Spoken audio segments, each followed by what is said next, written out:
Carlo, Honorable, the EZENWOKO of OSAGA, OHAOFIA, as well as an executive of the Council of OHAOFIA Monarchs, where I hold a very significant portfolio.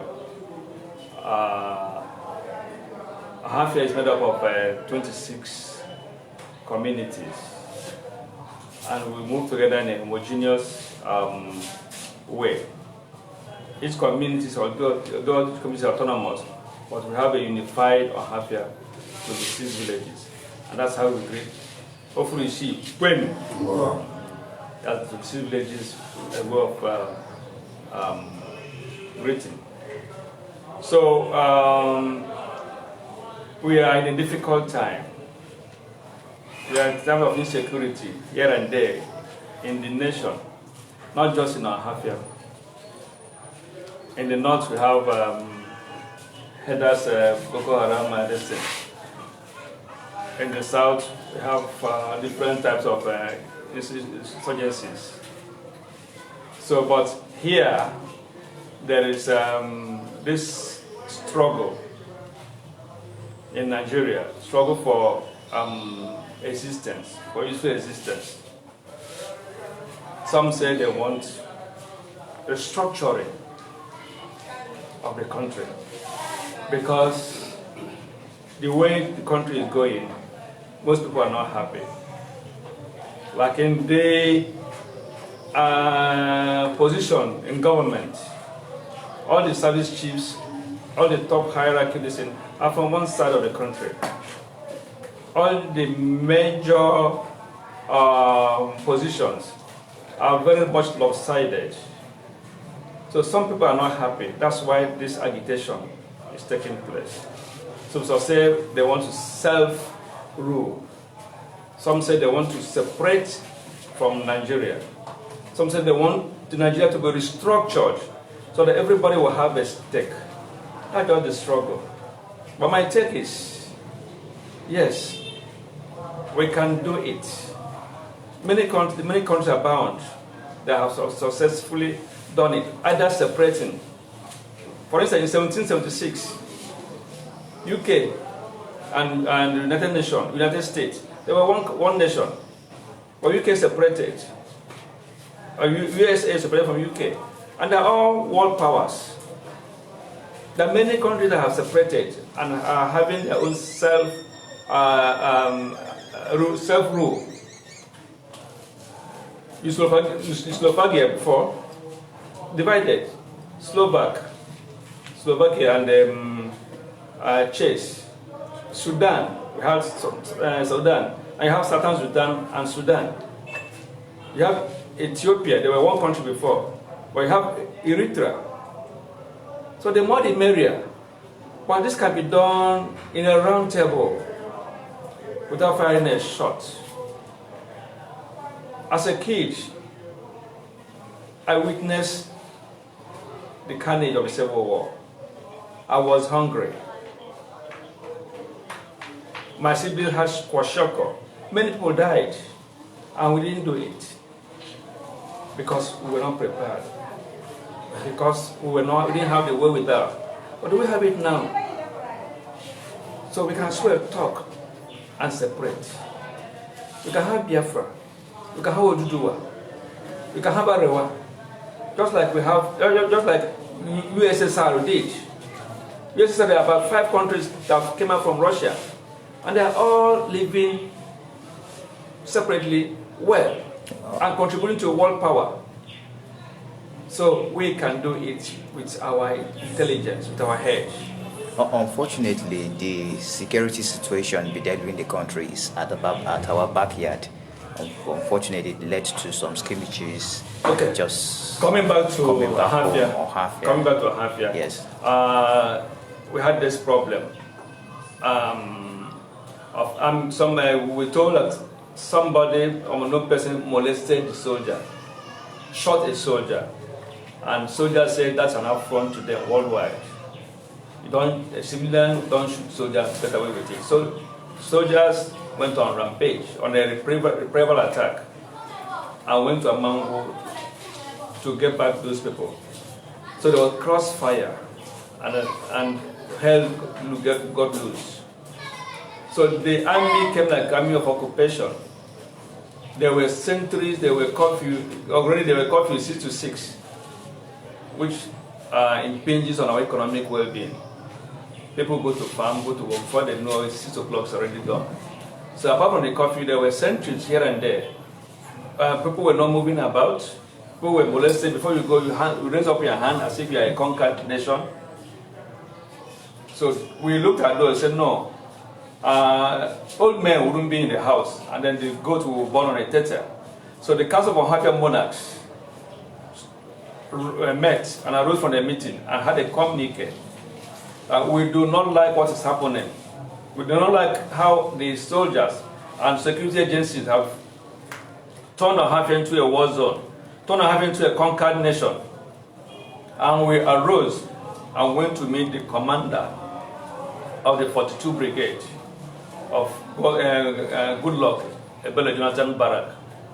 And he welcomed us and had a good rapport, had a good talk. And we told them, we are the owners of the land. We don't like what is happening in our land.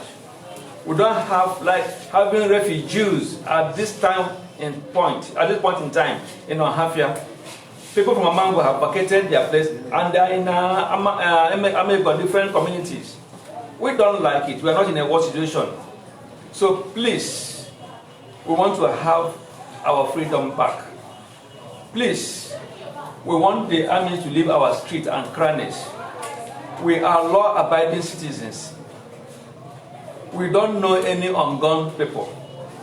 It is the job of the army to locate them. And they shouldn't turn every youth, everybody in OHAOFIA to be people of dubious characters. OHAOFIA has honor. We have history.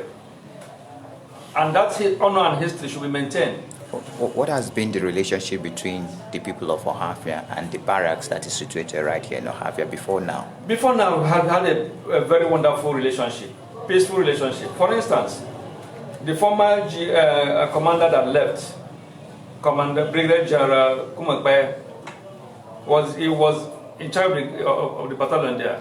I gave him an honor, a chieftaincy honor of Ochiaha, that the warrior generalissimo, to show the relationship. We gave them that chieftaincy award, which he took to Abuja. If we didn't have a good relationship, the community wouldn't have given him that award. Okay. Same thing with other people, even the former garrison commander and so on. During their Tombola night, during their Wasa, they used to invite us. There was a very community army relationship then. But I hope this man is just new. Essentially, what happened just came, he was barely about 3 months old here now. But from what interaction we had, he's also a gentleman. And I believe we're going to have a cordial relationship with them. After we spoke, the next hour, before we came back, they have dismantled the network, the road network. So I give him kudos to that. He's a man of integrity. Okay, the one that led to this latest uproar in the social media space and also the media, yes, that people of Amango OHAOFIA, they left their community and they took solace in neighboring communities. Can you let us into that? And what have you been able to do for them to go back to their communities and what they went through also? Okay. It was as a result of crossfire. As I told you before, the soldiers went to Amango to look for the people that shot an armed uniform officer, according to them. So while there was crossfire of heavy ammunition, I have a proverb in my adage in the happy community that says, only a tree will be aware that somebody is coming with a cutlass to cut it, and he will stand still. So because of the crossfire and the exchange of fire between the soldiers and some people in Amango, the natives had to take to their heels for safety. So they ran to other peaceful communities. Okay, sir. And OHAOFIA gave them hospitality. Okay.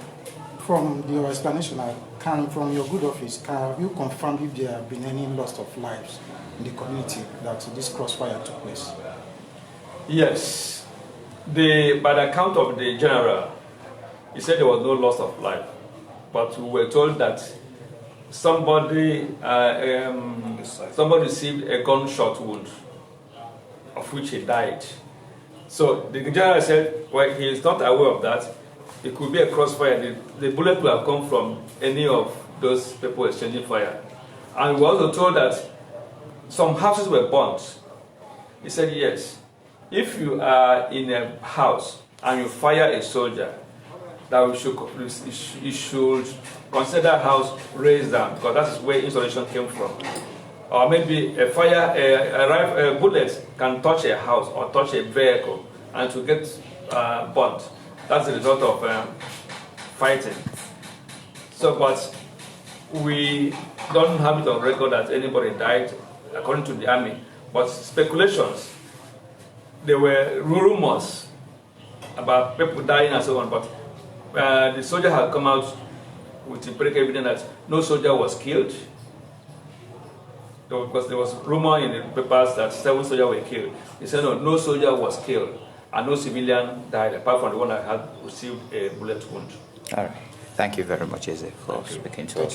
This is now BBC Pidgin. We just follow one of the executives of the Council of OHAOFIA Monarchs talk. He's the Judicial Secretary, His Royal Majesty EZENWOKO Elder Emmanuel Kalu Kalu for OSAGA OHAOFIA, and he been give us in account of what happened here. A lot done day social media, and this now to just give the exact account of what happened. This is not BBC Pidgin.